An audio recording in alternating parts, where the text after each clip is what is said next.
Well, good morning, good afternoon, or good evening. This is our mid-year tune-up ministry moment for today as we launch into our mid-year tune-up, which is July 13 with Pastor Andrea Anderson, 7 o'clock here at EBC. We want to have some ministry moments with you leading into that. So you're going to see me today. There's going to be someone else tomorrow. And then the next day, you're going to hear some great and powerful short devotions. So just stay with me for 2 minutes. We're going to get right into it. We are in a series called Bodybuilding, Re-engaging the Core. Re-engaging the core. In our core, we have these core values that are on the wall. If you come into EBC's sanctuary, and you'll see that we have unity and heritage and excellence and worship, service, fellowship, and relationship. And so how do we protect the core? How do we engage the core? And I went very quickly in my mind to boxing. If you ever see in boxing, I don't know a lot about it, but a boxer will try to attack his opponent up top by trying to hit them in their head, trying to hit them where it hurts, trying to knock them out, take them out. And a boxer will protect themselves by putting their gloves up, so when their opponent is hitting them, there is protection.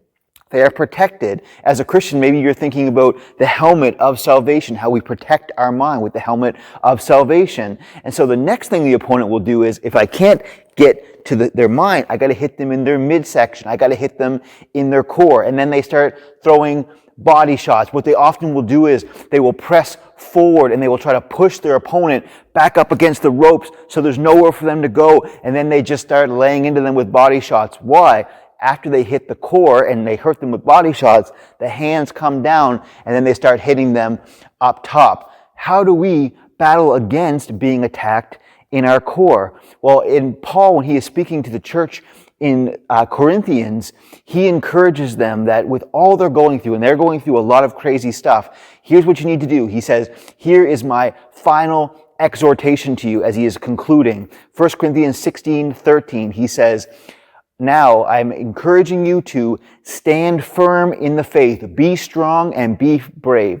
Stand firm. What does it mean? Well, stand firm. How do they stand firm? Well, in boxing terms, he's telling them, you know what? The enemy feels like he has you against the ropes. I want you to circle out. That's how boxers will protect themselves from the ropes. They circle out to the middle, and he's saying, now stand firm. He's not asking you to fight the enemy in yourself. He's saying you can protect the core by standing firm in the faith in who I am.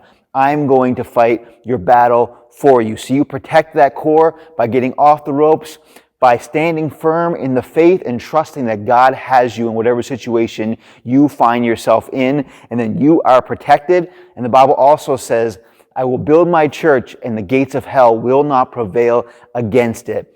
Gates are defensive measures, meaning now you get to go on the attack. God is calling you and saying, we are going to push forward. We are going to attack. We are going to move forward, and we are pushing the enemy ourselves up against the rope. So I'm encouraging you today, stand firm in the faith, be brave, be strong. God's got you. This is mid-year tune-up devotion number 1. You're going to see Pastor Leonard tomorrow. God bless you. Thank you so much for joining me.